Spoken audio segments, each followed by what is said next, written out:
সাবেক প্রধানমন্ত্রী শেখ হাসিনা দেশ থেকে পালিয়ে ভারতে যাওয়ার পর থেকেই তিনি কোথায় আছেন, কি করছেন বা কবেই বা দেশে ফিরবেন এ নিয়ে সামাজিক যোগাযোগ মাধ্যমে চলছে নানা কল্পকাহিনী।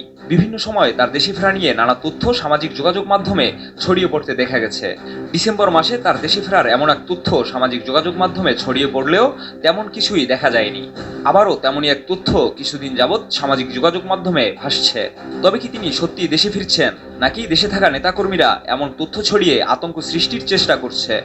শেখ হাসিনা আবার ফিরবে বাংলাদেশে, আসলে কি তাই? এমনভাবেই তারা বিভিন্ন সোশ্যাল মিডিয়ায় প্রচার করতেছে। কারা করতেছে? নিশ্চয়ই আওয়ামী লীগের সেই সব শুভাকাঙ্ক্ষীরা, যারা আওয়ামী লীগকে পছন্দ করে, আওয়ামী লীগকে সাপোর্ট করে। এইভাবেই তারা এইসব কথা বলে, এইসব প্রচার করে বাংলাদেশে আতঙ্ক সৃষ্টি করতে চায়। আসলে কি শেখ হাসিনা দেশে ফিরবেন? ফিরবেন না। কোন মুখে তিনি ফিরবেন?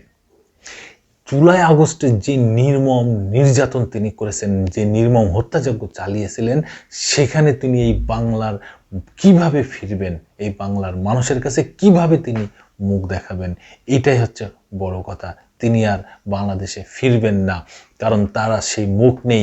হাজার হাজার কোটি টাকা এই শেখ হাসিনা সহ শেখ হাসিনার পরিবার বাংলাদেশে লুটপাট করেছে। যদি বিন্দু পরিমাণ মিথ্যা হয় তাহলে তারা এর প্রতিবাদ করত। তারা তো প্রতিবাদ করে না, তারা তো প্রমাণ দেখাতে পারত, কোনো প্রমাণও দেখে না। কিন্তু সব কিছু প্রমাণ দেখেন, আপনি প্রতিটা সোশ্যাল মিডিয়ায় এখন দেখতে পারবেন, নিউজ প্রিন্ট মিডিয়া দেখতে পারবেন, টিভি চ্যানেলগুলোয় দেখতে পারবেন। সব কিছু তো আচ্ছা, যদি কিছু রটে তাহলে তো কিছু তো ঘটে, কিছু তো বটে, এরকম একটা বাংলায় প্রবাদ আছে। আসলে তো তাই। না হলে তারা কোনো প্রমাণ দিতে পারছে না, কোনো কথা বলতেছে না, তার মানে কি? তাহলে কিছু না কিছু এখানে ঘটেছেই। সেই হাসিনা বাংলাদেশে ফিরে আসবেন। গত ডিসেম্বরেও বলছেন একবার হাসিনা ফিরে আসতেছেন, এখন আবার 20শে জানুয়ারি কিংবা 19শে জানুয়ারি কিংবা এই জানুয়ারির ভিতরেই তিনি দেশে ফিরবেন। তো তিনি দেশে ফিরবেন না কেন রে ভাই? আসেন না দেশে। কি আপনাকে নিষেধ করেছে? আর আপনি গেলেনই বা কেন? ভাই, কেন গেলেন আপনি এই দেশ ছেড়ে? এই দেশের মানুষ কি আপনাকে বের করে দিছে? তা তো না। আপনি নিজেই তো পালিয়ে চলে গেলেন এই দেশ ছেড়ে। টানা 15 বছর আপনি শাসন করেছেন মহারানী হিসাবে এই বাংলাদেশে। টানা 15 বছর আপনি এই দেশের শাসক হিসাবে রাজত্ব করেছেন এই বাংলাদেশে। বারবার বলেছেন এই দেশ আপনার, এই দেশ আপনার বাবার, এই দেশ আপনার বাবা স্বাধীন করেছে। এই বাবাকে বেচেই, এই বঙ্গবন্ধু শেখ মুজিবুর রহমানকে বেচেই আপনি এই ক্ষমতায় ছিলেন। আপনার কোনো যোগ্যতায় আপনি ক্ষমতায় ছিলেন দেখাতে পারবেন? কি যোগ্যতায় আপনি বাংলাদেশে ক্ষমতায় ছিলেন?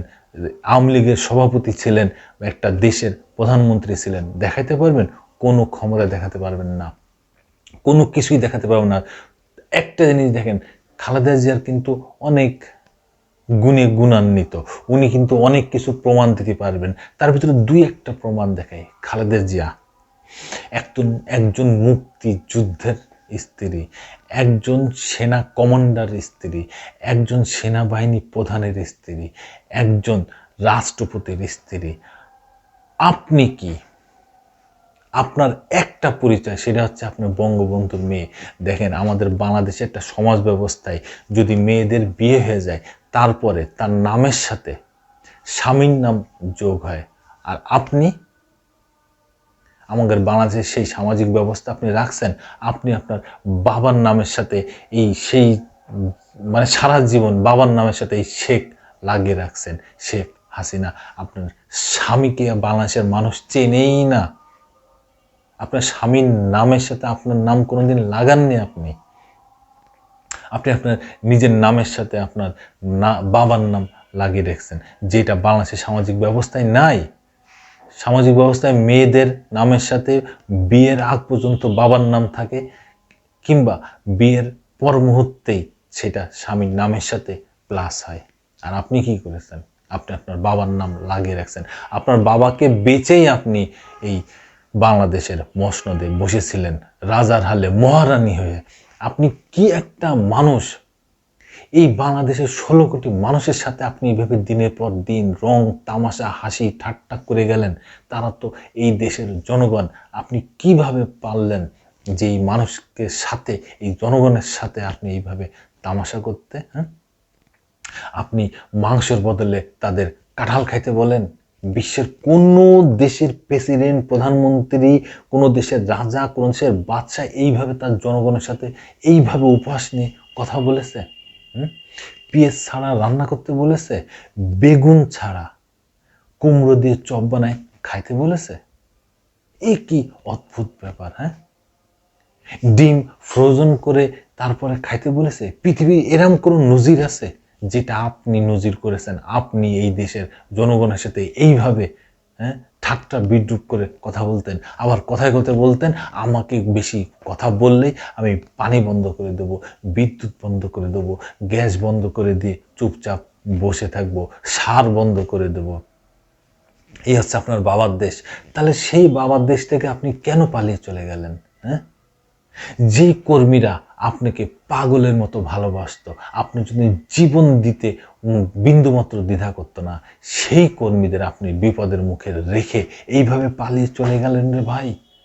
এ কোন নেতা আপনি? কোন নেতা আপনি? সেই কর্মীদের আবার ফোন করে বলতেছেন যে তোমরা মাঠে থাকো, তোমরা মাঠে নামো। হ্যাঁ, এ কোন নেত্রী আপনি? এই কর্মীদের হচ্ছে বাপ মা ভাই বোন বউ ছেলে মেয়ে কেউ নেই, সব আপনার আছে? স্বজন হারানোর বেদনা আমি ছাড়া জানি না।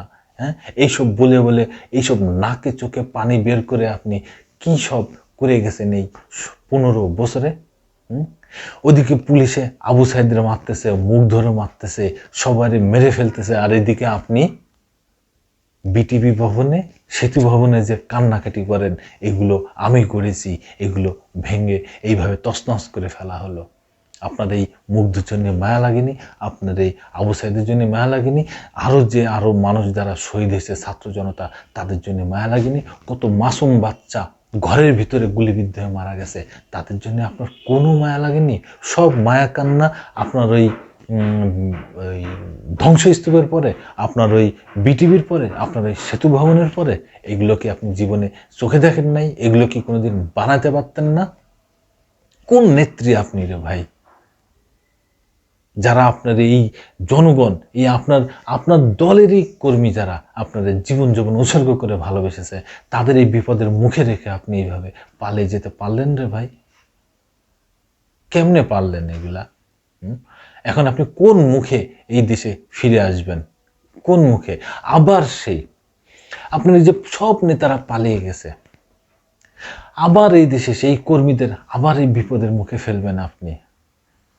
তাদের বিপদের মুখে না ফেলে আপনি আসেন, আপনার এই নেতারা সাথে নিয়ে আসেন এই বাংলাদেশে, তাদের নিয়ে এসে তাদের রাজপথে নামান, তাদের মাঠে ঘাটে নামান, তাদের এই রাস্তাঘাটে নামান, যে তারা আসুক, তারা এসে এখন দেখুক, তারা এসে এখন মাঠে রাজপথে স্লোগান দিক, তারা এসে মাঠে ঘাটে সব জায়গা মিছিল মিটিং করুক।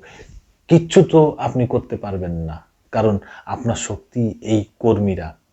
তারা এখন বুঝে গেছে, তারা এখন 16 আনা বুঝে গেছে যে তাদের বিপদে রেখে এইসব সুবিধাবাদী নেতারা পালিয়েছে। এই জন্য তারা আর আপনাদের কথা শুনবে না, তারা আর আপনাদের সাথে নাই। একটা কথা মনে রাখেন, আপনারা এসে যদি রাজপথে নামেন, তাহলেই বুঝবো যে আপনারা বাপের বেটি, তাহলেই বুঝবো আপনি শেখের বেটি। ওই দূরে পালিয়ে থেকে, ওই ক্ষমতায় বসে থেকে শুধু প্রশাসন দিয়ে লোক দিয়ে শুধু কাজ করবেন। আসেন আপনার ওই নেতাকে নিয়ে রাজপথে নেমে দেখান যে পারেন কিনা, তাহলেই বুঝবো যে আপনারা বাপের বেটি। দর্শক বন্ধুরা, আপনাদের যদি কোনো মতামত থাকে অবশ্যই কমেন্টসে জানাবেন। আবার আসবো নতুন কোনো কথা নিয়ে, নতুন কোনো ঘটনা নিয়ে। আমি প্রিন্স।